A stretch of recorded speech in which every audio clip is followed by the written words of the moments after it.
Hi, gang. Welcome to the show. And no, I'm not Christian Basel. I'm Mark Muncie from Erie Travels, but I am very excited today to come to you from my secret bunker to help host our wonderful Legend of the Traveling TARDIS. And we have an amazing crew with us today to interview this amazing guest. So, first up, I'm going to be switching over to introduce some of our guests. So, why don't we bring up the panel, Christian, so that I can introduce everybody, because I don't know who to throw to next. Oh, okay, I was going to hide for that. You know, I might as well start it off with me. Yeah. Hey, who is this guy? Yes, I am the host of the Legend of the Traveling TARDIS. For those of you just joining us, hi. Today we have a special guest. I'm going to be in the panel today because I'm going to let our friends who are fellow panelists, who are authors, and not only that, but know this man inside and out, which we'll be introducing in just a few moments out there. But if you haven't already, please log on and tune in over at the Legend of the Traveling TARDIS, either on our Facebook page and YouTube channel. Now, I have a confession to make, Mark. I haven't told... We mentioned it on the Facebook page, but we really mentioned it here. If you notice, I put a banner up earlier that says Facebook.com/The Legend of the Traveling TARDIS. Join the 68,000 Whovian followers. That's a big old number. That's a big number. That is a big, huge number. And this past Father's Day, I was proud to say that we hit 69,000 followers. Nice. So that was Father's Day this, 2 Sundays ago, right? Not this past Sunday, but the Sundays ago. So I was about to make an announcement.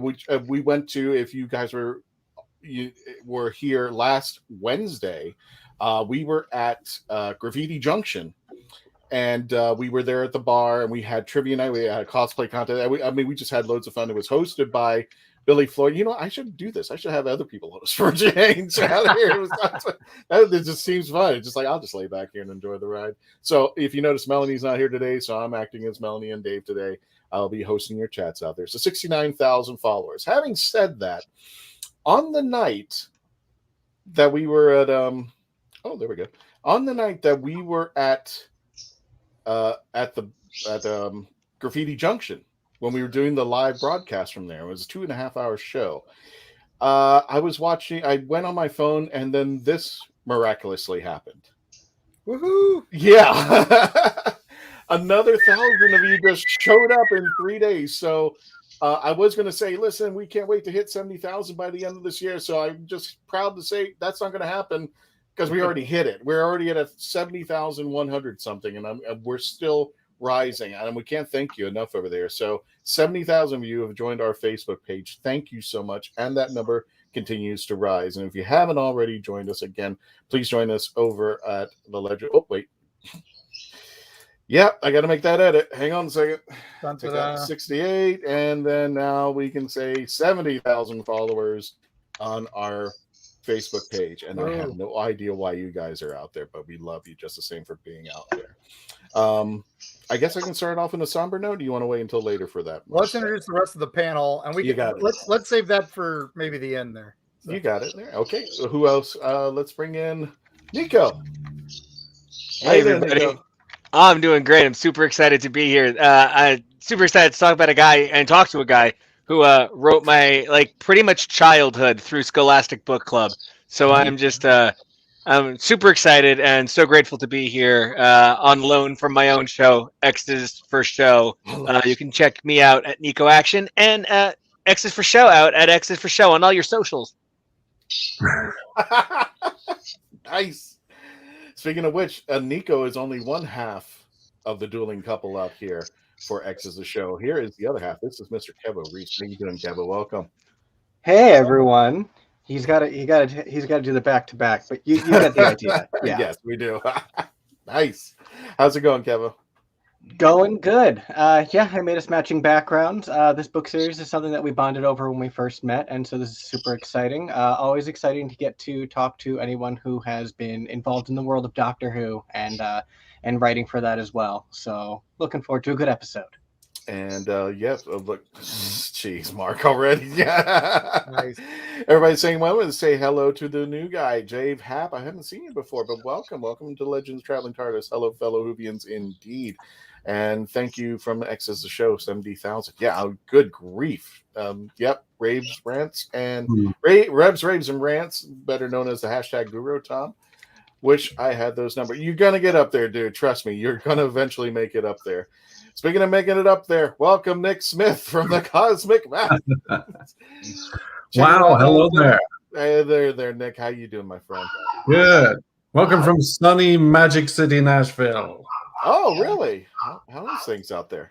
What are you doing out there? They're good, but I had more fun Hey, Bush one. getting to know John Peel at CON KASTERBOROUS. Yes. Oh, Yes. Yes, And, John was there. Yeah, I mean, when his Dalek books came out, it was huge. You know, it was a huge deal. So he's very special in my heart and the heart of many fans. Got it out there. And without further ado, ladies and gentlemen, let's bring in our special guest today, Mr. author John Peel. How you doing, John? Thanks for coming on today. Hi, it's nice to be here. Gotcha. And if you're hearing lovebirds, that's on John's side. oh good. Yeah. That's all John. So Yeah, It's beautiful. gravy. And please make sure you check out wherever you're watching this right now. Check out the links in the description. We have John's Facebook page and other links that you can follow John on and check out his literature. John, how goes it, my friend? Thank you for joining us out there. I'm glad to be here. All right. Well, welcome out there. And without further ado, I'm going to, I'm going to do this. I'm coming in between you two. There. Oh, there you go. Oh, what? So without further ado, our guest host, Mark Muncy. Mark, take it away. And John, I've got to say, I'm like everybody said, we're all big fans of how influential your work was and everything. But let's go back to the beginning and let's say, how did you get started as a writer? Basically, by being a Doctor Who fan. Back in the days when I was actually a youngster, Doctor Who was pretty fresh on the air, and I used to watch it. And then a friend of mine and I would sit and write Doctor Who stories, basically, in the evenings after watching the show. And eventually that transferred over to being part of the Doctor Who Appreciation Society. And they ended up producing a magazine that the two of us wrote together called Cosmic Mask. And that was really what done everything for me. After that, it was mostly a matter of luck and a bit of pushiness on my part. Love that. Like all good writers. Yep. Well, as a writer, you have to have a certain amount of pushiness, because otherwise people won't listen to you. If you're quiet and stay in the background, that's pretty much where you'll stay. So you have to occasionally push yourself onto people. And I did that with the editor of Doctor Who Weekly, as it was back then. Yeah. Some ideas of my work as story. And eventually said, well, yeah, let's try it. And he liked one of my submissions. We turned, it gave me a hand with this and turned it into a fully fledged backup strip for monsters. So that was pretty much how I began my writing career. It was, as I say, it was a bit of luck, a bit of pushiness, and hopefully a lot of good ideas. Well, again, as a writer, you have to be convinced that your ideas are good, otherwise nobody else will believe it. Right. So you have to be out there and say, I'm the best writer you could possibly hire for whatever it is. That's great. And we all remember the wilderness years of when there was no Doctor Who on television. Right. And I believe yours was, the first, right, of the new adventures that was not based on anything that had been previously done, like unaired scripts or anything like that. So right, yes. Well, awesome. I as I said, I'd been doing this since I was basically about 10 years old. So I was really, really keen on being the first original authorized Doctor Who writer, and I pushed very hard Peter Darvel Evans to let me do this, and he agreed. Probably wasn't really a very fair idea of mine, because I always thought afterwards, well, you know, it really should have been Terrence Dicks. I mean, Terrence was the one who basically got the whole Target Books business started, and without him, it wouldn't have worked. So, I mean, I felt, well, it should have been Terrence doing this. And when I met Terrence, I said to him, you know, I hope it didn't annoy you with me being so pushy and wanting to do the first. And he said, oh, no. On the contrary, he said, because I knew what would happen. He said, whatever anybody wrote, the fans would tear it to pieces. Right. I'd write the second one. Times haven't changed. You were the test balloon. Yeah. And then he said, I would write the second one, and everybody would say, well, it's not very good, but it's better than John.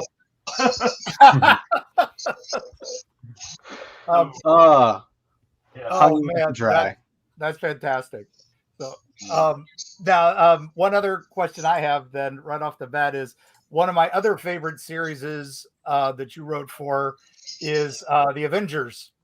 I worked with the great Sir Patrick McNee on a very terrible TV show here in Florida that was called Super Force, and it was just horrible show. But you know, he was such a professional. He would come and do voiceover work as the computer voice and all that. And I kept in touch with him long after that was gone, because we would sit and do all that.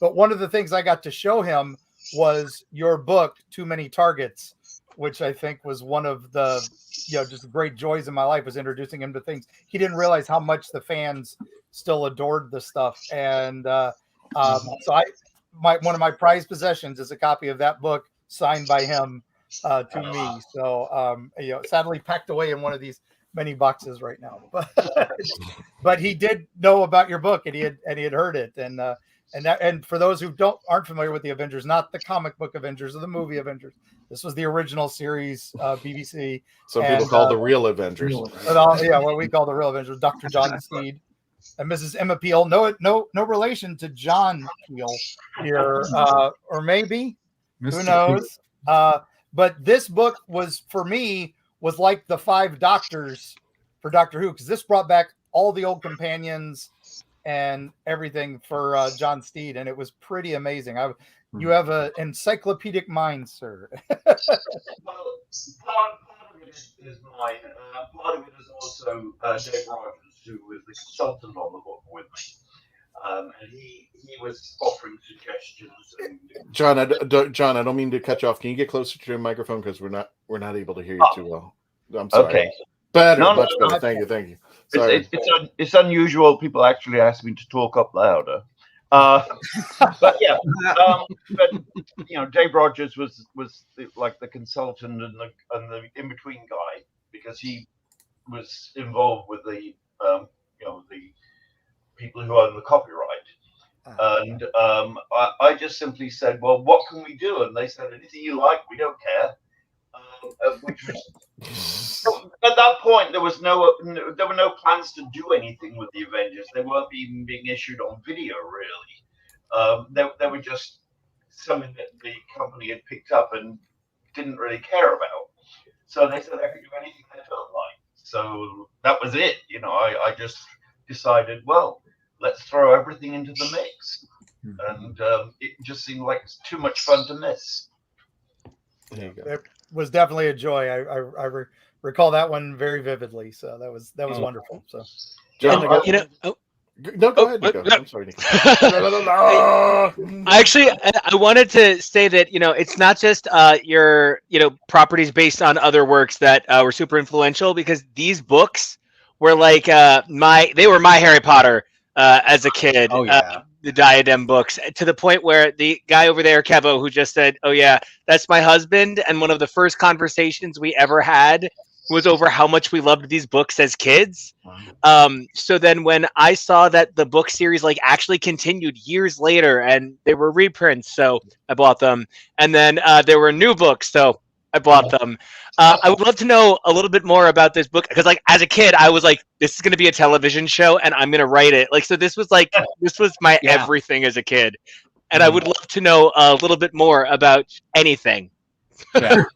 Oh well, it's very easy. I was working with one of my absolutely favorite editors, a guy called Craig Walker, and he had just moved into Scholastic, and said to me that he wanted to do a new fantasy series with a little difference. He wanted it to be like a game as well as kind of interactive for the readers. Ooh. And I'm terrible at games, computer games anyway. I'm absolutely awful. And he said, well, we want it to be like Myst, if you remember that one. And I tried playing it and I couldn't figure it out. So I went Nobody back to could. Nobody could. It's not you. So I went back to a board game concept. And if you look at the way it was, the books were laid out, they were like pieces moving across, from planet to planet. The idea there being that was the game. And Craig was absolutely wonderful, wonderful editor, because he's one of those great editors that would say, you know what would work nicely here? And he would be right. It would work nicely there. Love that. A lot of editors will say, you know what I think? And then you know you're in trouble because they're going to say, Yep. But with Craig, he always improved the story. He made it better. So, I mean, I just absolutely adored working with him. And we were just basically, we would meet probably once a month or so in his offices at Scholastic and just throw ideas around at each other. And his assistant, David, would also be in. David was the one who created all of the weird games in the first 6 books. We would just get together and everybody was allowed to throw ideas in. And then we would try and make sense out of it when we were finished. So although I did all the writing, it was very much a collaborative effort between us. Yeah. I mean, it wouldn't have worked as well with any other editor except Craig, because he would call me up and say, John, can you write me Jane Eyre with dragons? And that would be it. And then, of course, he'd wait, and then the next day I'd send him an outline because he knew it would just get me going. And that was how we always worked. He would just sort of throw an idea out and then let me deal with it. Fantastic. Okay. Well, we got Mark. We got a commercial break when we come up, and I just want to let you know, for those folks out in the audience, whoever said hello, again, Mr. Peel, if you can do me a favor, make sure that your settings are set to accept StreamYard, or otherwise you're just going to come in as a Facebook user. You can also join us over on the YouTube channel, youtube.com/The Legend of the Traveling TARDIS, if you want to check it out over there, if you don't have time to switch it out over there. But we'll get to your questions. Make sure you get your questions in the chat, and we'll bring them up to John when we return. Please continue to stay logged on, tuned in, and become part of the legend. We will be right back.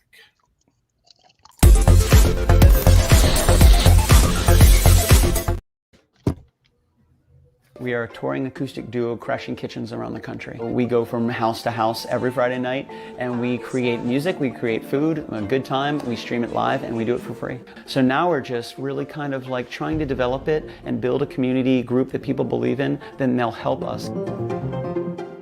So we played from our rehearsal room, we played from the bathroom, thankfully that didn't catch on. I probably played guitar in my room, not for anyone, in front of anyone, nobody heard, for probably about 10 years. And then one Friday night, we played from the kitchen. It's the main place people want to be. It's where the food is, it's where the drink is, it's where the best lighting is. You can go to any party and I guarantee you, the kitchen is going to be popping. Our ultimate goal, I think, would be to crash kitchens every Friday all around the world.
I gotta admit, I love that freaking commercial. Meet the Doctor. I'm the Doctor. But not the one you were expecting. All right, sexy.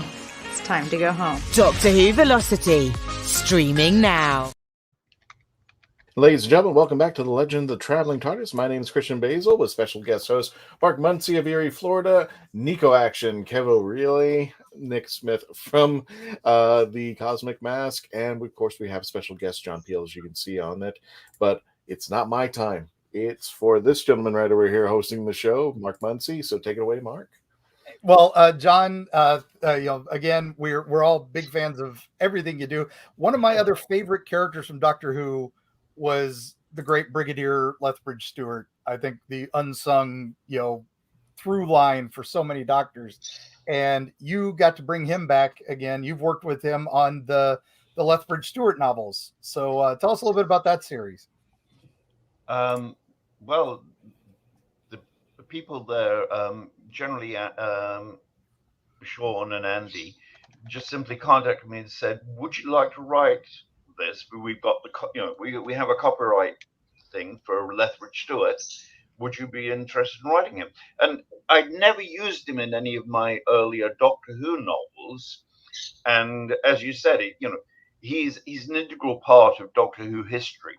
So I mean, I just thought, oh yes, the chance to write the Brigadier, yeah.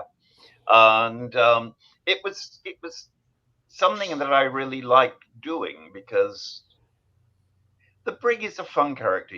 You can give him both humor and action, which is a good combination, really. Yeah. And it was just so attractive. I couldn't say no. We all want those deals. We all want those deals. Oh yes. Yeah. Mark, I got some questions coming up into the all chat. right. I'm going to Let's start see what with we got. Got Mr. Mark Robinson, the Candyman himself. John, which Doctor did you prefer to write for? Oh, actually, I like all of them that I've No, you can't use that cop out. I will confess, Hartnell, because I mean, I was 9 years old when the show began, so he was my doctor. And whenever I think of the Doctor Who, he tends to be the one that comes to mind. So, plus, of course, he was the first one that I actually novelized, which helped. So a lot of good memories around him. You have when you worked on Doctor Who comics, like I know that you didn't have too many, but you have such a considerable collaborator in John Stokes, who co-creator of the Invisibles. The guy is a king of his industry. Did you have a whole lot of interaction there, or is it just like one of those magical moments that happened? Well, it's really weird writing comic strips, especially since I was writing them in New York and they were drawing them in England. I would just simply write the strip, send it in, and then wait, and then the editor would finally send me back a copy of the artwork. And when you're writing, I don't know how everybody else does it, but when I'm writing, I'm kind of like watching a TV screen in my head. So I have an image in my mind of how things are going to be. And when you're doing a comic strip, the artist, of course, has an image in his mind as to how things are going to be, and they're never the same. So you kind of wait hesitantly to see what you're going to get, because I had no choice in who the artist was going to be or anything, and how the artist would look at my script and turn it into the finished product. So it was always a kind of bated breath moment when I opened the envelope to see the copy of the art. And I was just tremendously happy that each time they'd gotten such a good artist to do the work. It just blew me away. So yeah, I really love doing those. Unfortunately, when I wrote the fourth one, the editor said, "Got bad news for you. That's going to be your last one because we're cancelling this backup." So I don't know if I killed it or what, but no, those were great, John. These days, go ahead. No, I was just saying I love doing those. They were great. Yeah, I love reading them. These days, a writer's best friend is Google. You know, we can research anything, look up anything. But before the internet, what was your research of choice? You know, did you have piles of papers? Did you have it all in your head? How did you pull all these facts for the spin-offs and the tie-ins? Oh, well, most of the time, I mean, as you can see behind me here, there's a fairly large bookshelf full of Doctor Who videos, and behind the videos are Doctor Who novels and books and things. I'd been collecting them since I was able to collect them. So I had a fair amount of material going back a long time. So I had a fair amount of material in that sense. Plus, being in the Doctor Who Appreciation Society, I'd gotten to know people there who were even more up on things than I was, and they could often answer questions that I couldn't. So I had really a great backing. The internet makes it easier. Let's put it that way. Doing the research, that's true. But I will still go to my book collection if I'm really looking things up, because you know, I'm an old-fashioned guy, I guess, and I just like books better.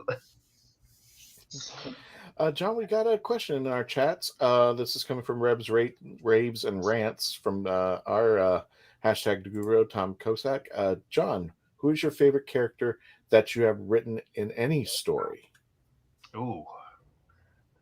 That would probably have to be a character I wrote. Remember I mentioned something about Jane Eyre with dragons, with Craig.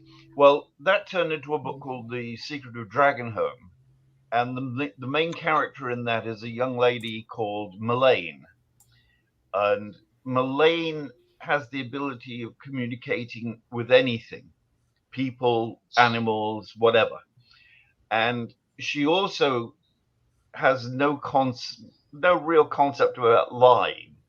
So she just says whatever she believes. And she's terribly naive in that way. Doesn't think about what will happen. She just simply says, this is right. This is what I'm going to do. And she is just so totally self-honest and honest with other people. So I think probably of all my characters, she's my favorite.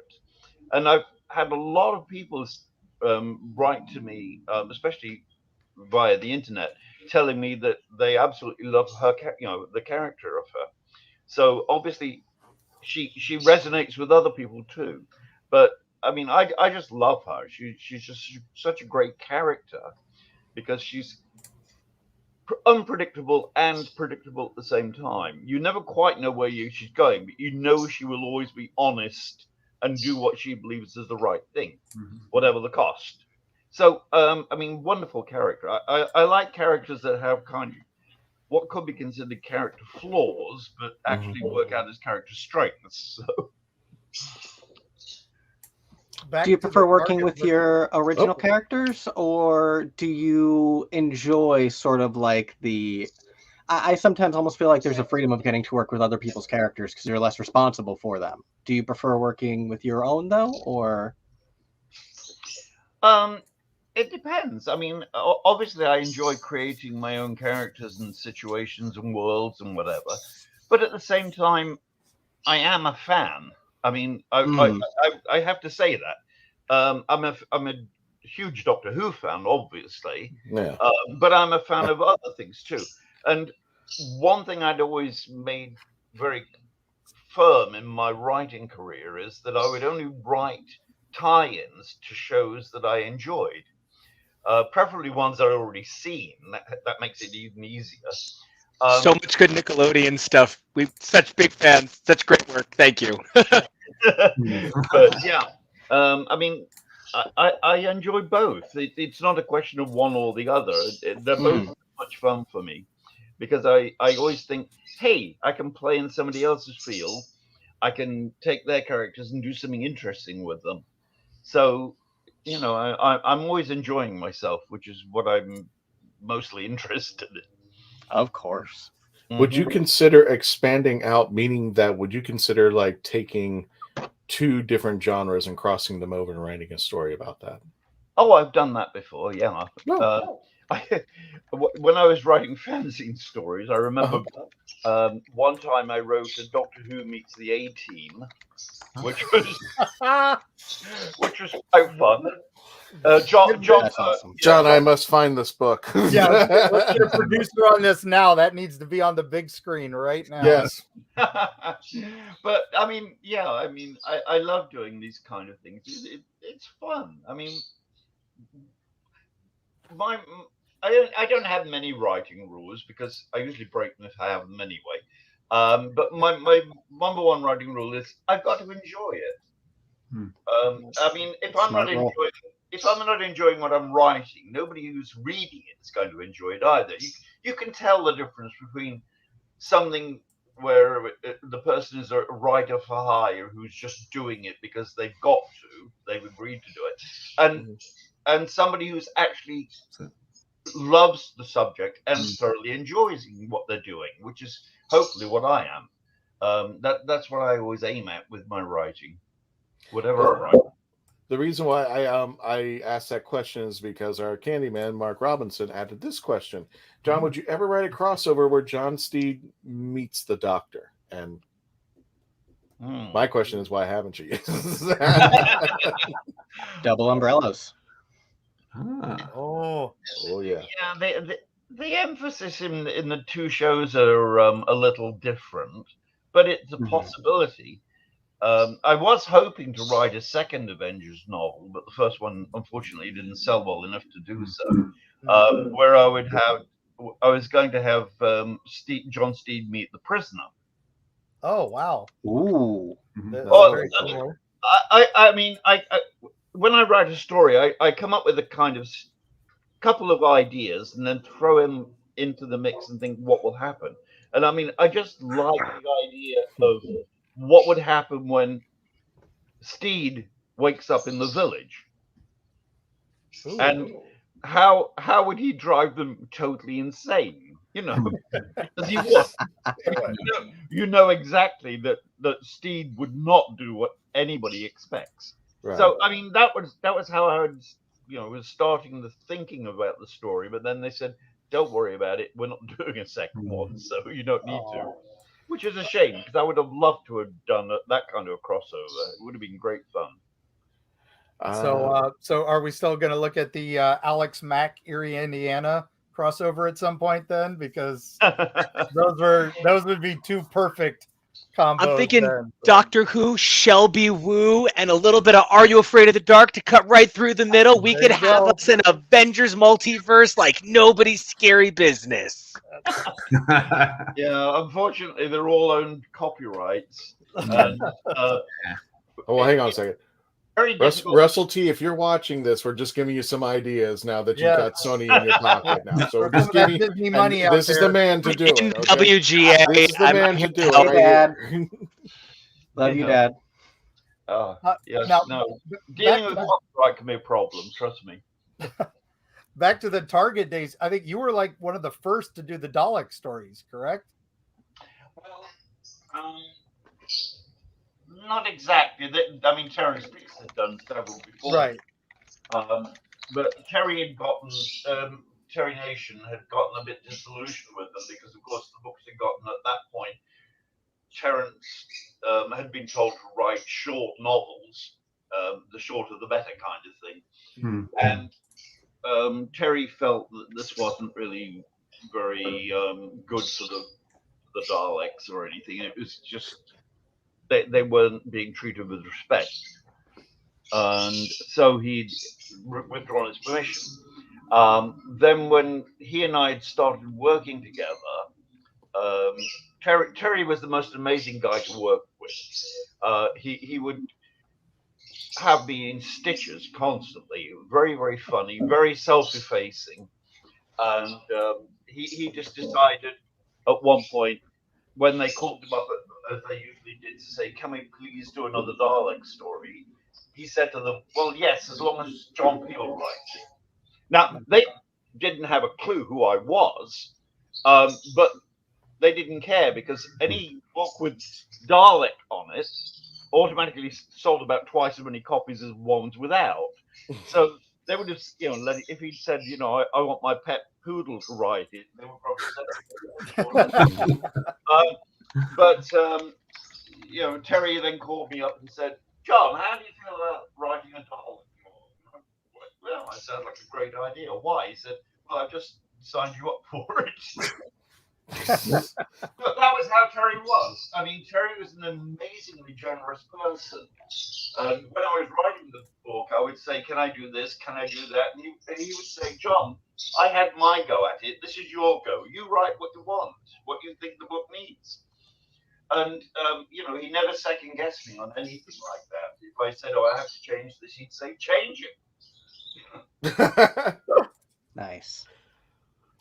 Well, it seems you were in the first wave of fans making official, products to do with Doctor Who. How do you feel about, fans getting more involved in the show? We've had fans playing the Doctor. We've had fans producing the show.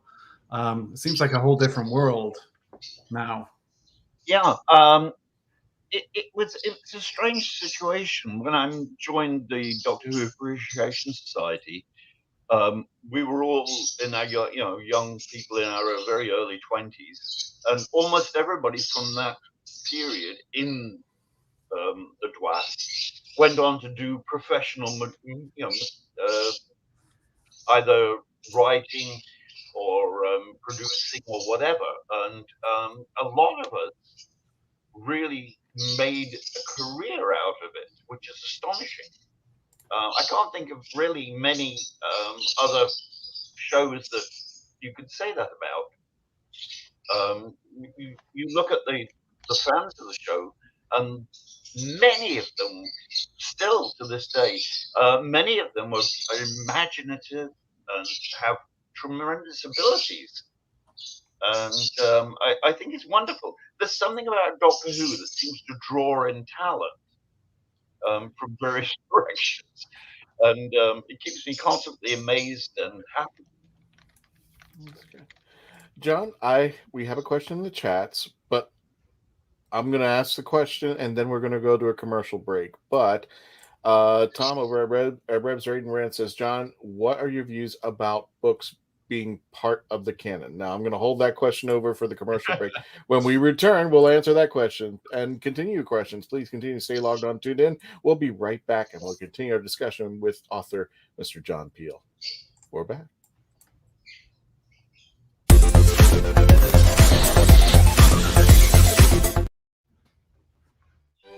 Hi, my name is JAIMIE ENGLE, critically acclaimed author of The Toilet Papers, Places to Go While You Go, a short story collection suited to match your bathroom needs. Only have to go a little? No problem.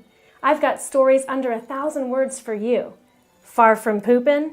I've got you covered, with stories over 5,000 words to keep you occupied, while your latrine stays occupied.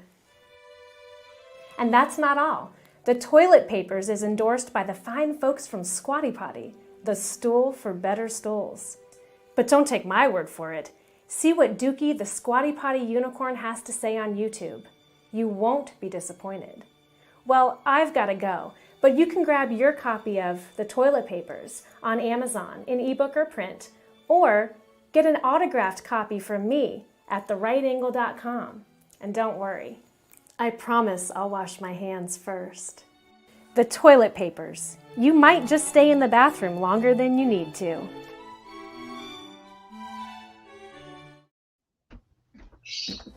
Oh, brilliant! It's hard to believe that in the 56-year history of the greatest sci-fi television show in the English language, there has never been a fan guide to Doctor Who.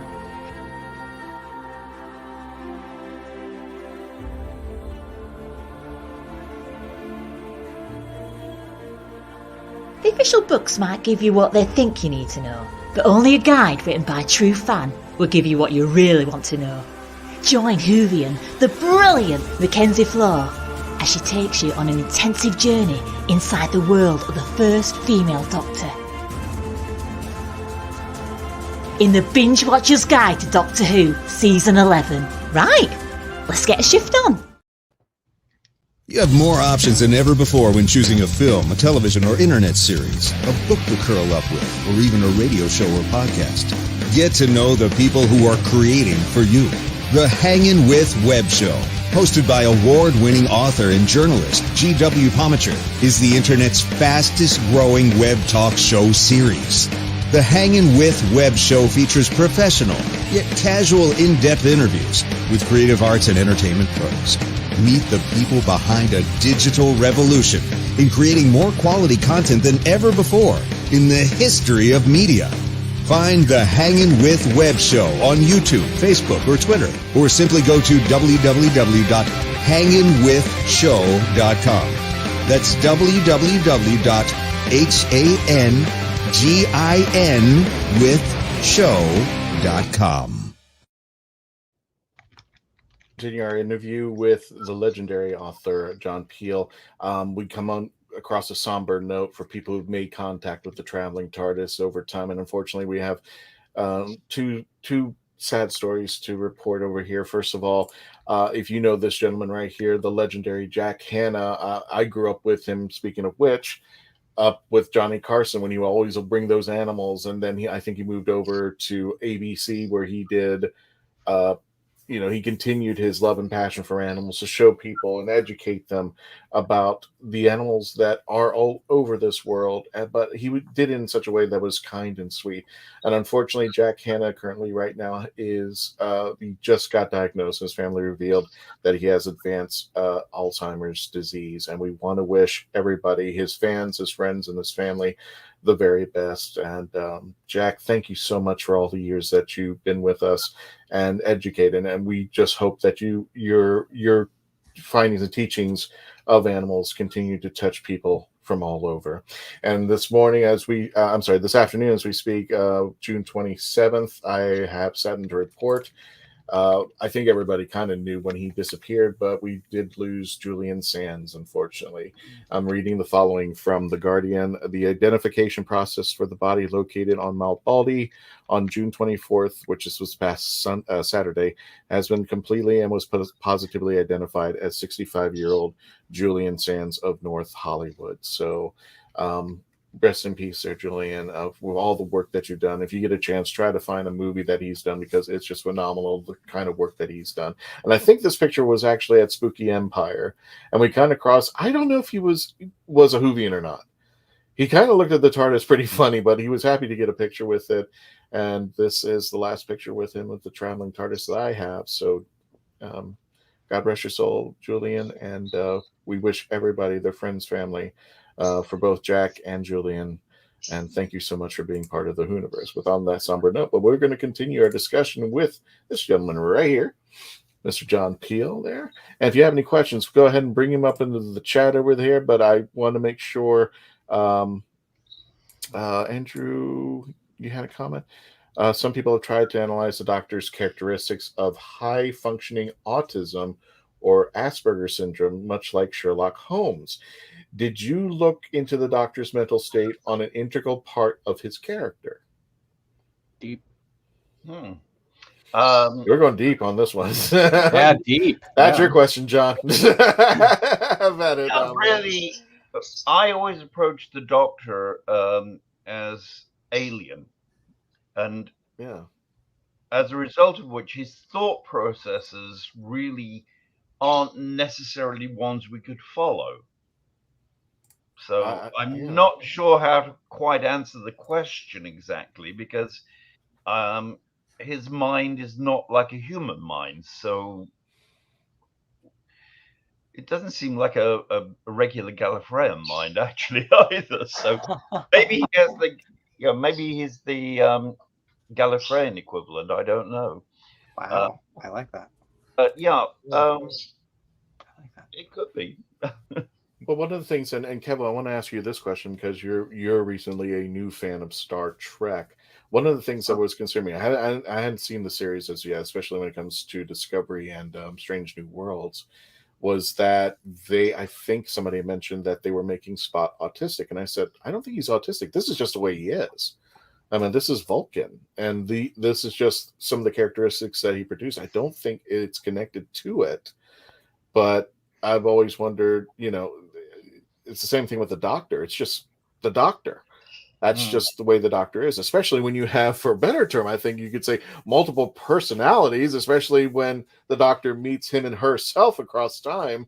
And then, it's going to be schizophrenic because he's literally talking to himself. I remember that scene in The Day of the Doctor when he's talking and he goes, what are you worried about talking? There's nobody else here but us. And there's 3 of them in the room. I'm like, yeah, that's true. It's just him talking to himself. But I think it's a spectrum, though, and I think we're seeing a lot of examples that really illustrate that in a lot of good ways as well. I think that people are seeing something in Spock that they sometimes recognize in themselves. I don't necessarily know that means that Spock is this thing, but I think there's a lot of ways that people on the autism spectrum recognize themselves in characters like that, in characters like the Doctor, in people that don't necessarily have neurotypical thought processes. And so, I really loved that question about is that a way that you view the Doctor? And I think John's answer of he views the Doctor as alien, I think a lot of people on the spectrum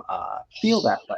I know that I feel that way at times, and I know a lot of people identify with that idea of feeling alien among humans. And I think that's really cool that we're seeing people talking about this sort of thing now. Well, the best question that I've ever, or at least one of the best scenes that I think of from Star Trek, is a scene between Saren and Geordi when he turns to Saren, and Saren says something about, "Don't you want to be normal?" And Geordi just laughs back and says, "What's normal?" And Saren just laughs and goes, "It's what everybody else is, and you're not." And I think everybody's just basically their own individual way of things. Yeah, I always thought of myself as being an outsider because I'm sorry, Nico. Go ahead. I brought Kevo to Star Trek, so I feel a passion on this. Oh, that's your fault. That is on your fault. Or we can go even one microsecond further. There's a question that's got to be answered. Mr. Peel, sir. Captain. Who? Oh. We can't have this conversation if we don't know your captain, sir. Yes. Which Trek captain? It's hard. We got 9 minutes. I would have said Cisco, but now I'm kind of. Sorry. Yes. I'm now leaning towards Strange New Worlds. That's his second answer. Yeah. So, I mean, what can New friend. I can't argue those choices. I honestly think that the one that I would get along easiest with certainly is Pike, because I appreciate his approach to things. So, and especially his emphasis on trying to resolve the situation rather than damn the torpedoes and full speed ahead kind of things.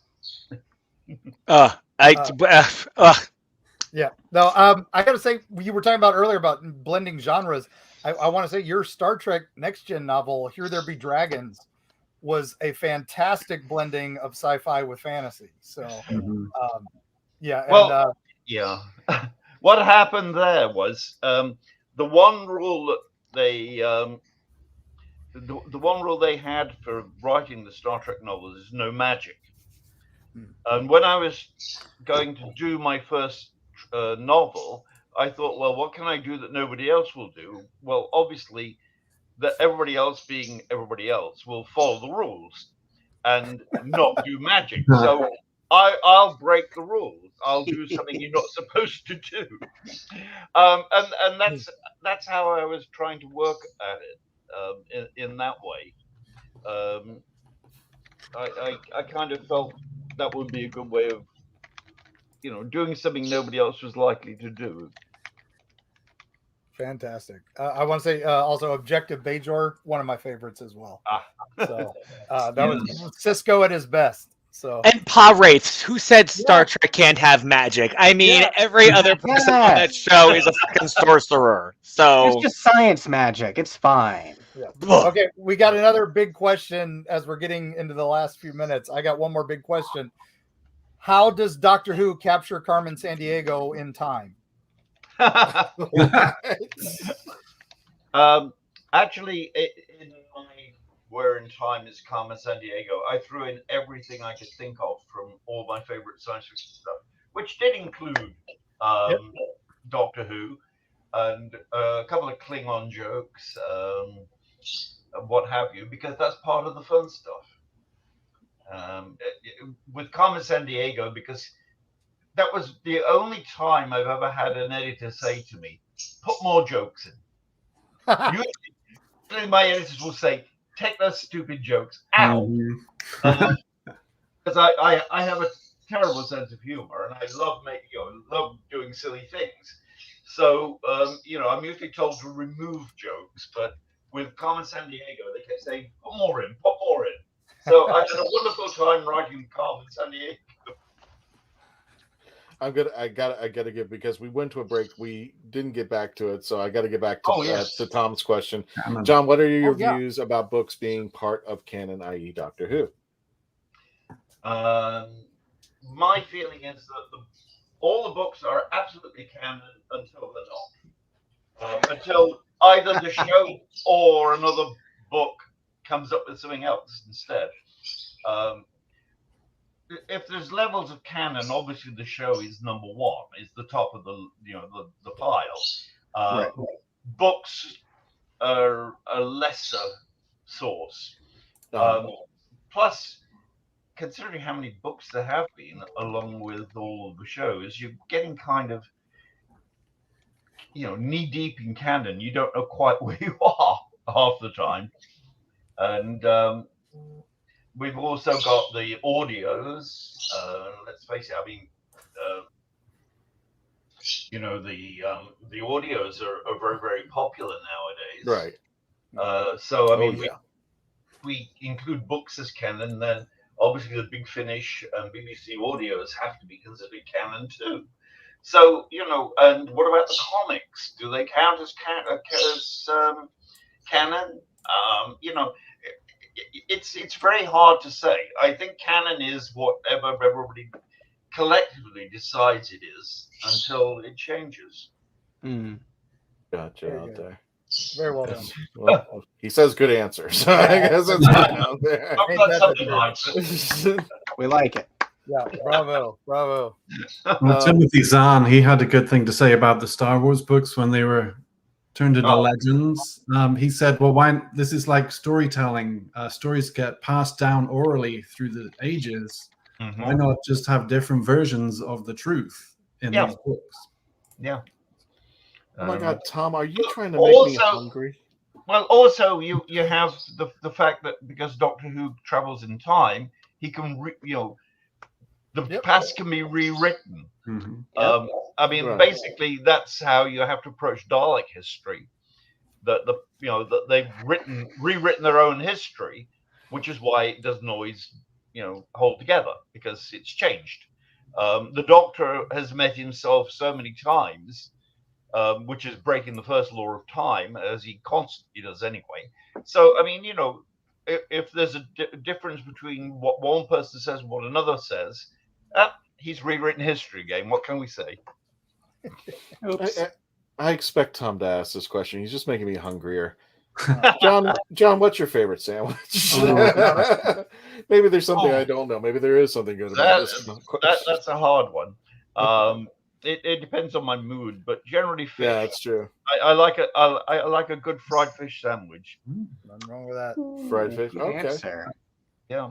Okay. So who inspires you the most as an author? Who's your go-to when you need to be inspired? Oh, you mean what other authors do I actually enjoy reading? Yeah. If any. Well, Rick Riordan. I'm very fond of his books. Clifford Senac. John, can you get closer to the microphone? I'm sorry. Yeah, You're fine.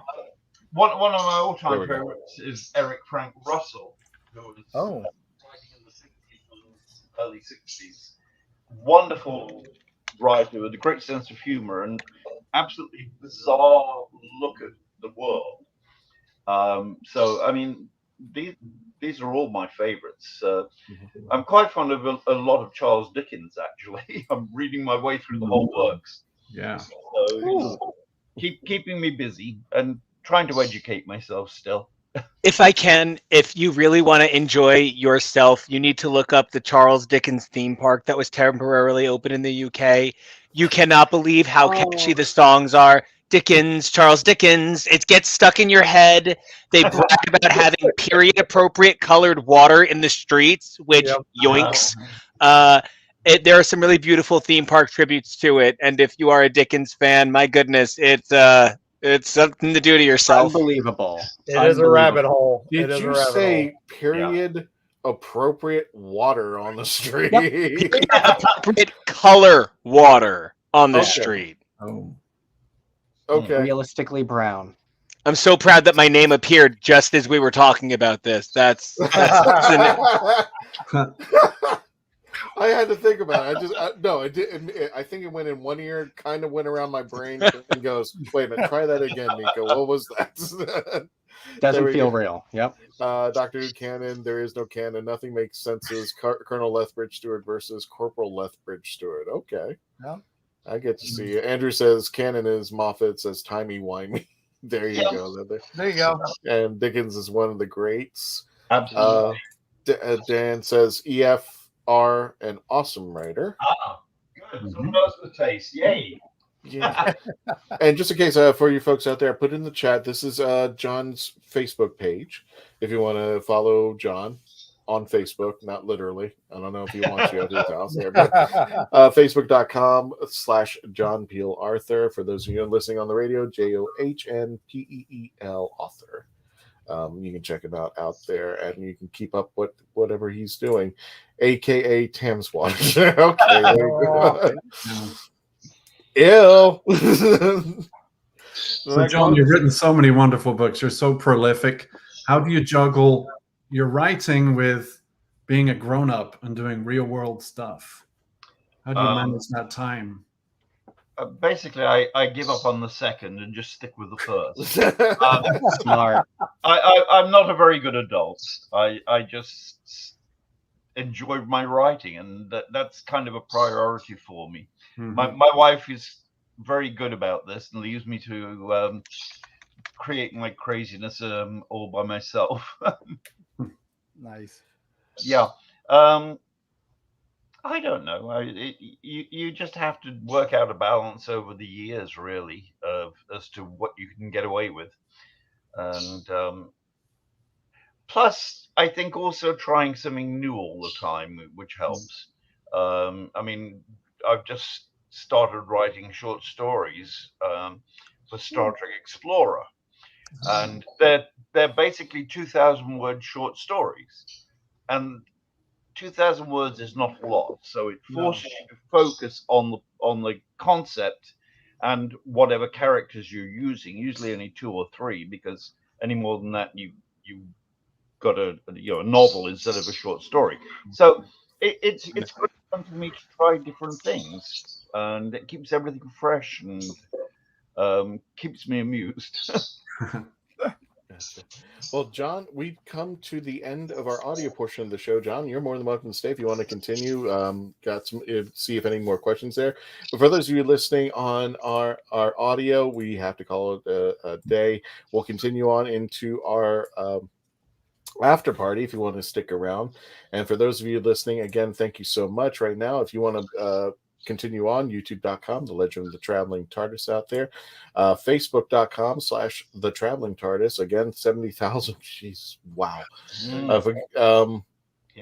Just to gloat a little, that's 1,000 away from the Facebook page of Big Finish. We will be tied if we hit another 1,000. That's how. Wow, that's pretty darn good. Yeah, that's my ego talking out there. And don't forget like, share, comment, subscribe. We're also on TikTok. And then for those of you watching, if you want to listen on the audio, iHeartRadio, sci-fi.radio, you can download the app for free. Odyssey, Spotify, Spreaker, Podbean, Player FM, wherever you listen to it. And Kevo made this great. I can do this now. There's our. Oh yeah, take a screenshot. So please join us, and we're going into the after party. We're still, for those of you watching, you can still continue on. John, you're more than welcome to stay if anybody has any last minute questions. There are some books that I have over here that we haven't even touched the surface on, but for those of you listening, thank you for listening. And if you want to see more of this, please go into our YouTube channel or our Facebook page, anywhere you can watch the videos. We'll be right back. Stand by.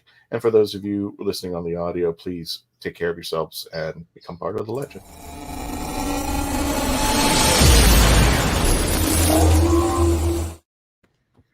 John, if you had more to discuss, I got your link up here. And if you want, after the show, just give me the links to sites where they can purchase your books and such, and I'll make sure I put them into the show description so people can find them for you out there. But I did have books over here that you sent me. I don't even think we touched on the heart of it. But yeah, you did talk about the Cosmic. I mentioned that one briefly. Yeah. Did mention that briefly. Let's see here. We did the Avengers. Oh yeah. We have a Doctor Who book here, Evolution. Yes, that was another one of my silly jokes, by the way. My first original story was Genesis, so I figured Evolution would be a good follow-on to Genesis Evolution. You know, that was too subtle for most people to get. So I didn't get it till you just said it, so that's fantastic. See, that's my problem. Some of my jokes are just way too crazy. Okay, well, I'm not impressed about whoever took a picture of me in the shower. That's not cool, right there in the picture. This book right here, the Doctor Who, Dr. Omega, arriving on planet Earth, early 2018. Now tell us. And I don't appreciate somebody using a picture of me, so. Hey. He's got a little bit on the top there. I'm just saying. Well, carrot effect, yeah. Yes. Well, Doctor Omega was a great thing. I was having fun with Andrew Skeletor. In fact, only 2 of them ever came out, but I wrote 6.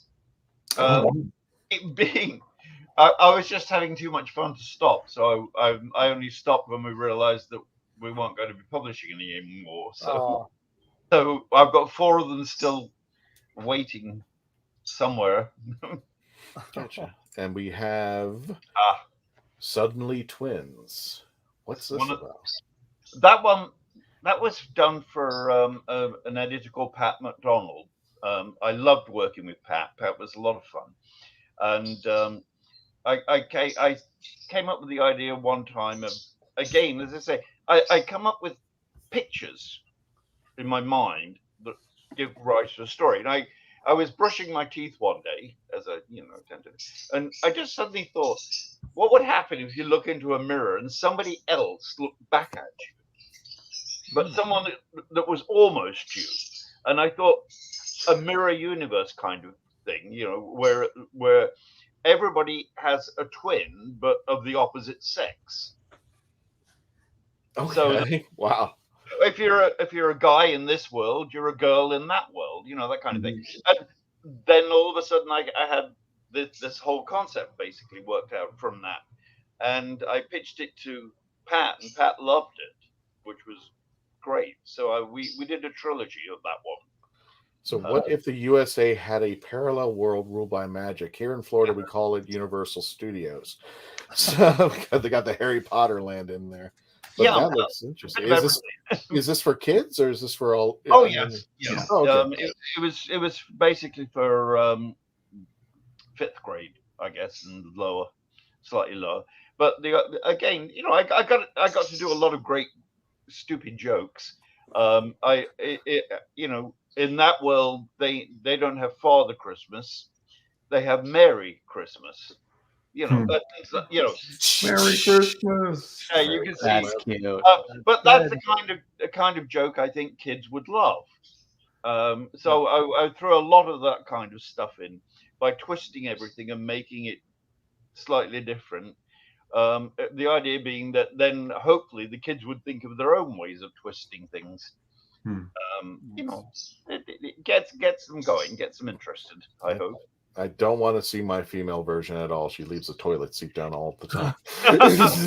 So, The Life of Evans. Ah, yes, with Lethbridge Stewart. Yes. Oh, one of my favorite ones. They wanted me to do a backstory for Corporal Evans, so I came up with a forward story and a backstory at the same time. Cool. Where he's reliving parts of his life, not necessarily to his advantage. It was huge fun.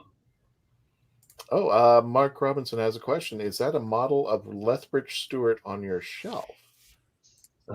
Take that down. No, it's a Sherlock Holmes, actually. They mean this little guy here. I believe. Yeah. Yeah, it's a Sherlock Holmes. Actually, looks like Inspector Clouseau for me. that was my first impression. I also have further up side another Sherlock Holmes and a William Hartnell. Oh, okay. Nice. So I have a few of these little guys all over the place. I also have Lethbridge Stewart in this box, but you can't see it because it's in a box. Yes. Yes. My favorite book cover of all my covers, I think. I just love that one. That dated worse. Amazing. Although the big problem with it is I originally called it Poison. No, actually, originally I called it Venom, but my editor said nobody will know what Venom is, so we'll call it Poison. So that was Pat McDonald again. But in Germany, they put a couple of them out with these lovely kind of almost photoreal covers, and totally gives away the plot because the title here is Die Schlangende Frau, which means basically the snake woman. Because that's okay. I didn't say she's a snake woman until like 2 chapters from the end. Thank you for giving away the ending. Nice. But I love the cover. It's just such a great cover.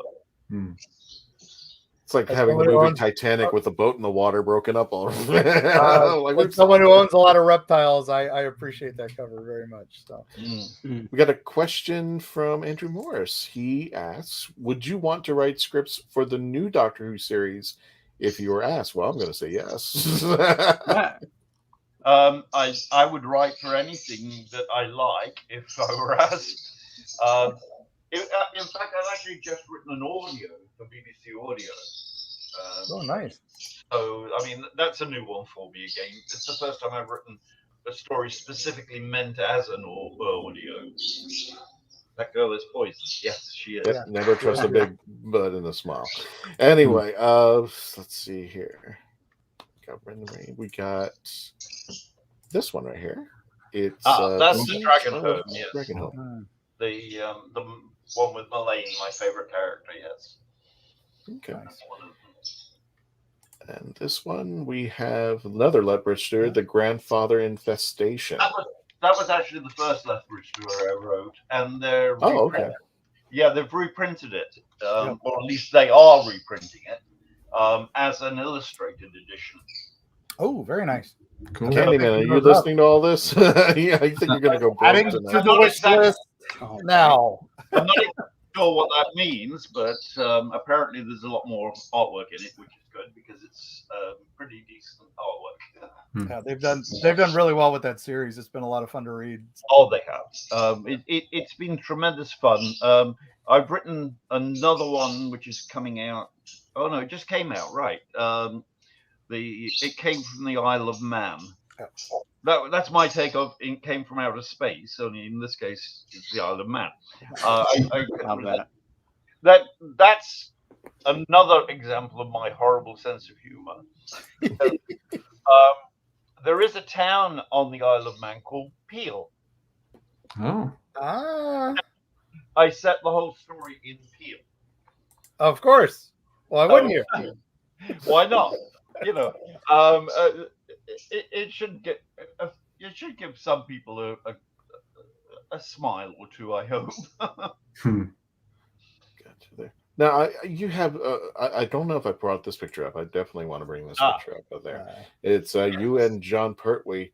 I'm going to ask, being that it seems you have a long trek with Doctor Who talent, was there an interesting story you would like to tell us about a certain person or somebody you met on the set? That was a fun little experience that you had. Oh, well, it's hard to say. I mean, I've met so many people from the show, and almost, I think everybody really involved with Doctor Who has always been very pleasant, very interested, and very involved with the fans. More so than any show, of any other show I can think of, and I've really had a great time with them. So many great things have happened because of meeting these people. I mean, for example, Matt Irvin, the special effects guy. I met him at a convention in 1988, and the last time I saw him at that convention, he was fixing K9. He was on his knee. He's like bloody rope, dog. And Just kick it. About 5 years ago, I was at the Gallifrey convention in Los Angeles, and I walked down this corridor, and there's Matt Irvin on his knees fixing K9. I was like, Matt, have you been doing this for the past 40 years? And he said, pretty much. I mean, that was fun. And I mean, when he came to the first convention, he wanted me to give him a hand bringing stuff in from his car, from his truck in the parking lot. So I go outside, and he goes, "Here, hang on to this," and he throws me the Liberator from Blake 7. What? The Liberator, the actual model that they were filming. And I'm holding on to the thing. It's made out of basically cardboard. I mean, not much. And I'm holding this. He says, "Take care of that. We need it." So I mean, great fun stuff. It really is. John, don't drop it. John Pertwee was always a wonderful gentleman. Pat Troughton I only met one time, but he was amazing. Absolutely amazing. I did an interview with him. In fact, his very last interview, I believe. And I had done this interview with him, and I said, "Well, thank you, Pat. That was great." And I turned off the tape recorder, and then he said, "You haven't asked me about my new show." And I said, "Oh, right." Turn the thing back on. "So, Pat, what about your new show?" "I'm glad you asked me about that," he said. Wonderful, wonderful man. Great fun. And, everybody I've met from the show is like that. They've all got a tremendous sense of humor and everything. And they're just nice people. Katie Manning. I mean, how can you talk about Doctor Who without Katie Manning? I mean, if any of you guys have ever seen her at a convention, she has so much energy. Yes. Hugs everybody. She talks to everybody. She signs everything. And I was at the convention with her, and I said to her, I was sitting next to her, and I said to her, "Katie, have you seen the Dalek cake they've got back here? They had made a chocolate Dalek cake." I said, "Have you seen it?" And she taps me on the arm and says, "Darling, I can't even see you." So I walked her over, and she walked into the table, nearly knocked everything out flying, But what a wonderful lady! What a really amazing girl. It's funny you should mention that, because one of the episodes that she had to do, we've interviewed her at least twice now, and she's just wonderful. She's every bit. I wrote to her and said, "You're the only reason really I would come to Twitter is to read what you're posting up that day." But she had mentioned, now if you've ever had to sign into something, that they do that thing where they say, okay, they give you like 9 squares and say, okay, point to the street light or point to them. Well, she's myopic, so she was late coming in because she couldn't do the square thing, and she had to be on the show. And she's like, well, she's eventually coming in. She goes, darlings, you don't understand what I've just gone through to get on the show. I had to go and figure that out. I was just like, oh my god, I am so sorry, Miss Mary. But she is a hoot. She is every bit. I hope I get to meet her sometime. I hope she makes her way to America and on my side of things. I want to get to see her. Yeah, we've met her virtually. We need to meet her in person. Exactly. Same with you, John. We need to meet you in person. So we got to get you at a con down our way or something. Well, we almost came, and just things didn't work out that well for CON KASTERBOROUS, but we got to be up there virtually for that. We did have a question. That was amazing. It was a great convention, and when they invited me, I thought, well, do I really want to go to Alabama? I'm thinking this is going to be, it's going to be like going into a sweatbox. And then I went, and then I went, wait a minute, Huntsville? And I said, isn't that where NASA is? And they said, oh, yes. And I said, can I get time off to go to NASA? And they said, we take all our guests to NASA. Yeah. And I said, so I immediately said, I'm in. Nice. And we got, what happens is that there's four of us as guests. Here you go. One of whom is John Barrowman. Yes. And who I'd never met before. And we get there, and they said, okay, we're going to do a simulation here. We'll get you in the simulator. They have this one which spins you around and throws you in all different directions. And they go, who will volunteer for this? Me. That's John Bannerman, me. And he's just, they put him in this, and then they ask you questions to see if you're still with us and, not throwing up and things. And the guy says to him, all right, John, what's your favorite crustacean? And John says, the Little Mermaid. Yes, he did. Yes, he did. Yeah, yes. He kept up this running commentary for the whole time we were at NASA. This running commentary and jokes, and he kept disappearing, and then we'd find him. He'd gotten into a space capsule somewhere, or climbed into one of the beds and gone to sleep, pretended to go to sleep and things like this. I mean, it was hysterical. You couldn't keep a straight face there because he was just having such a great time. And apparently, the people at NASA liked it enough that they did a commercial using footage of all of us, mostly John, of course. Of course. It was hysterical. I had no idea they were doing this, but it turned out. There is proof that John Barrowman has actually reached space. He's just never been in a rocket. Anyway, I have a question from Tom, and he says, John, interesting question. I might add a little addendum to this. John, how would you have changed Jodie's Doctor if you feel it should have been changed? I would say, what kind of episode would you have written, Jodie, had you had one chance to write an episode for Jodie? What would it have looked like for you? Ooh, hard to say that. I loved her first season. I mean, I thought her first season was one of the best seasons ever in the show. I just loved them.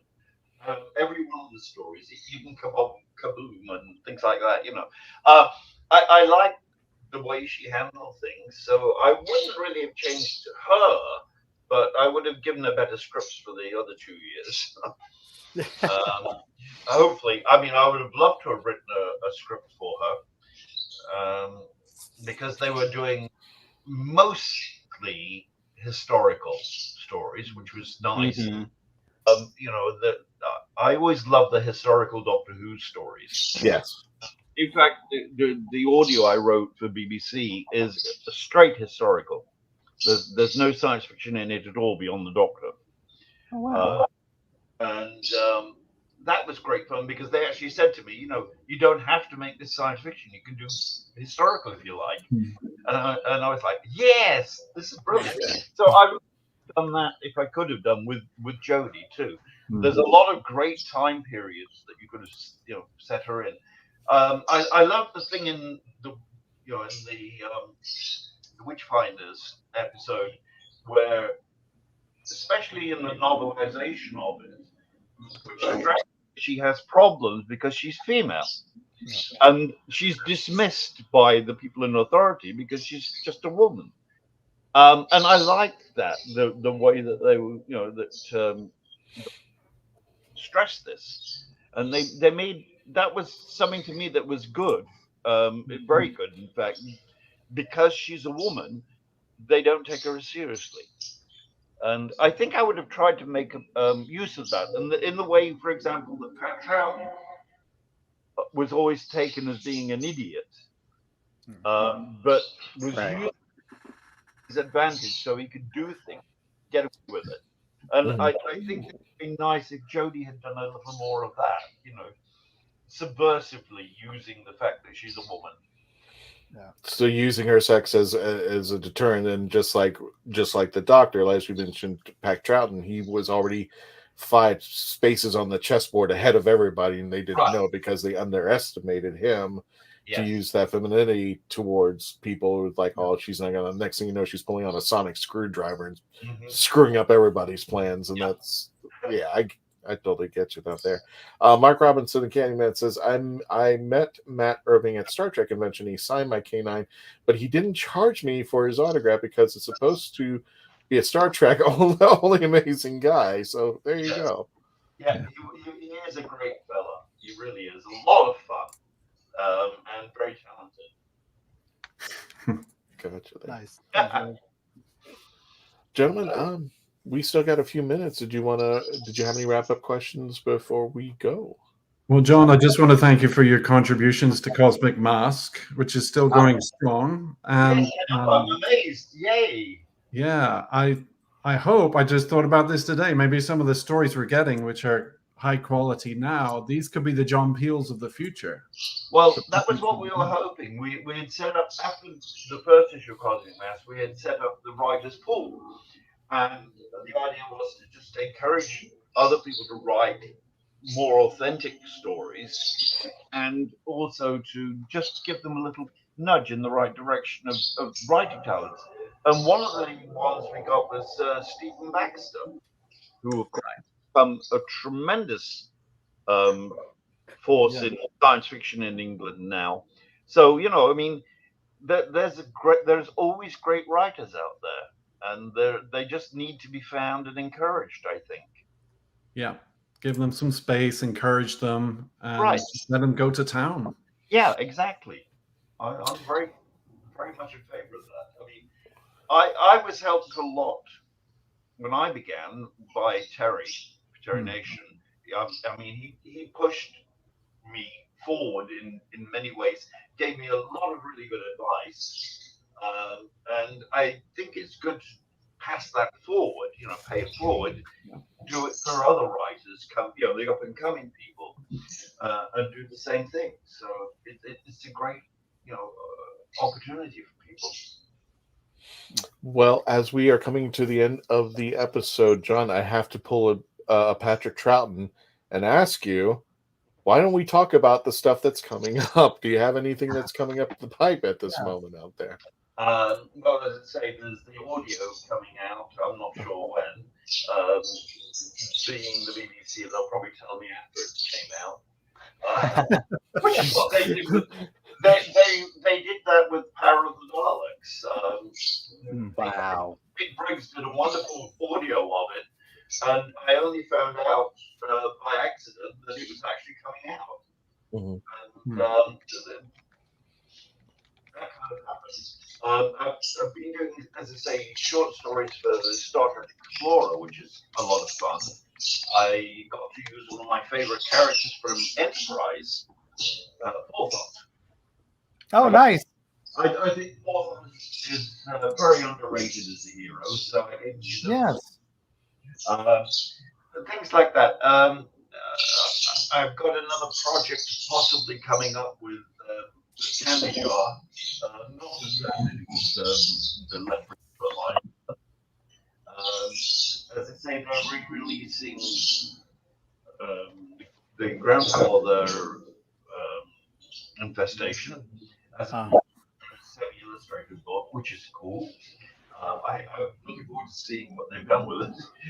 I'm keeping fairly busy all the time, which is good because I like to be busy. I like to keep going. I always have things that I want to write and play with. So I've been very fortunate in that respect over the years. I always had that opportunity to do things and to play new fields. So I'm very grateful. Well, John, stick around after the show for a moment, but we're going to go ahead and say goodbye. Thank you, Nick Smith over at the Cosmic Mass. Thank you, Mark Muncy, for hosting for this episode. Don't forget to check him out on Eerie Travels on his YouTube channel and on his Instagram. Check out Nick at the Cosmic Mass. Check out the new stories that we're writing. Nick, I know I have a deadline. I don't know if I'm going to make it, but I'll try my best. That's fine. Just for you. That's for you, right. A little bit longer. And for these guys over here, if you want to see more of X is for Show, please check them out over at Nico Action and X is for Podcast out there. So thank you everybody for joining us. Next week, I have no idea what we're doing. This normally that's something we haven't decided yet, but we do have possibly a surprise for you as we enter in July. We have a very, very special guest coming from the coast. That's all I'm going to say at this moment. That is my absolute hint, and I'm leaving. Super cryptic. Don't guess. No, I want to put a vote on what I would love to see you guys do as an episode. Yes, I would really love to see you all do a Doctor Who cake challenge. Oh my god! Run with it. I'm already hungry as stuff. Yeah, what would we do? Well, I meant you know, Nico, we do our foodies over on Thanksgiving. Yeah, so we do have an episode. Yeah, we might expand. Everybody's been talking about doing it, like doing a separate show, like every so often that we do food, Doctor Who or sci-fi type foodie, and then everybody goes, okay, we'll wait until November to do it. So. I'm all for it out there. Thank you, everybody, for joining us. Don't forget to say goodnight on the way out there. If you haven't already, please right now, youtube.com, The Legend of the Traveling TARDIS. Again, join us on our over 70,000 and growing. Facebook.com, The Traveling TARDIS. I don't know where you people are coming from, but I love that you are here. Don't forget, on the way out, like, share, comment, subscribe on our YouTube channel. And if you want to join us, TikTok at the Traveling TARDIS. Now, I do have to mention this. If you are on our Twitch channel, please go to everywhere else. We just got word, unfortunately, for our friends on Twitch, because of streaming issues, the only thing we will be doing moving forward is the Worlds Apart game that you saw the commercial for earlier. Until things change at this moment, Twitch made a decision. We're going to uphold it, but unfortunately, we won't be able to stream live over here. So if you want to catch shows like this, please go to our YouTube channel, Facebook page, even Twitter, which I never put the link to, so I'll leave it at that. But it's also at the Travel TARDIS on Twitter if you want to join us there. But unfortunately for our friends on Twitch, if you want to see full shows, you definitely want to go to YouTube. But we will be doing special World Apart games exclusively on the Twitch channel there. And no, that's Rat Hole. I don't know. I give him too much credit out there. Thank you all for joining us. Please stick around there. And John, if you can stick around for a few moments. So everybody say goodnight. And as I always say, Tony, take us out.